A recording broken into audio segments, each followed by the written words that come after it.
My boyfriend wanted to ditch me on our vacation to find himself after I paid for everything, so I said bet and left him ditched for the streets. So, my boyfriend, 27M, and I, 28F, have been together for 2 years, and we planned a 2-week vacation to Italy. I paid for the flights, hotels, everything, because I make more than he does, and I wanted it to be a stress-free trip for both of us. Everything was great, that is, until the last day when he tells me he wants to stay longer to find himself and wants to think about our relationship without me. He didn't discuss this with me beforehand. And it completely blindsided me. I was hurt and told him that if he feels he needs time alone, then he should also be financially independent during this extension of his trip. I said I wouldn't be paying for his new return ticket whenever he decides to come back. He got upset, calling me unsupportive and selfish, and told our friends that I'm abandoning him in a foreign country. They have since left me numerous messages telling me I'm being a jerk and should at least pay for his new plane ticket home. I don't think I'm the jerk when he chose to extend his trip without any heads up, but is leaving him to fend for himself going too far?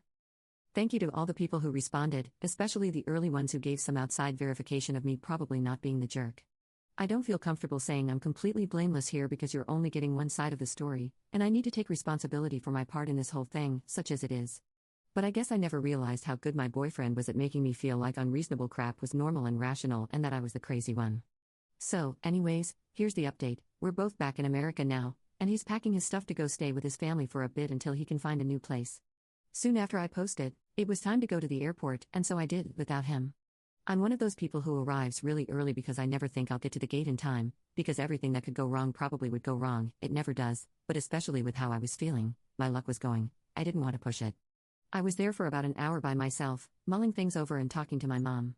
I looked at a couple of responses to this post, but I didn't trust that I wouldn't lose it if I started responding, and I definitely didn't want to burst into tears while I was in the airport. As I was talking to my mom, my boyfriend showed up. I guess he thought I was bluffing but had a rude awakening when the hotel staff kicked him out of the room because I'd only paid through that day. Honestly, I took no small amount of satisfaction in this. He'd been so concerned about the plane ticket that he didn't even stop to think about where he was going to stay. As many of you guessed, he met someone while we were in Italy. He was quick to tell me that it was just a physical attraction and that they hadn't done anything, but he had her Instagram and was wanting to see if it'd go anywhere.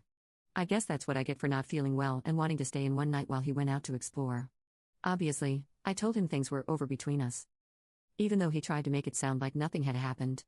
The fact remains that, 1, I couldn't feel like I could trust him when he said that, and 2, I don't really want to be with someone who feels like it's okay to still keep his options open when he's been in a monogamous relationship for the past 2 years. The flight home was awkward as hell, and he tried really hard to give another pitch for why we should stay together on the drive home from the airport.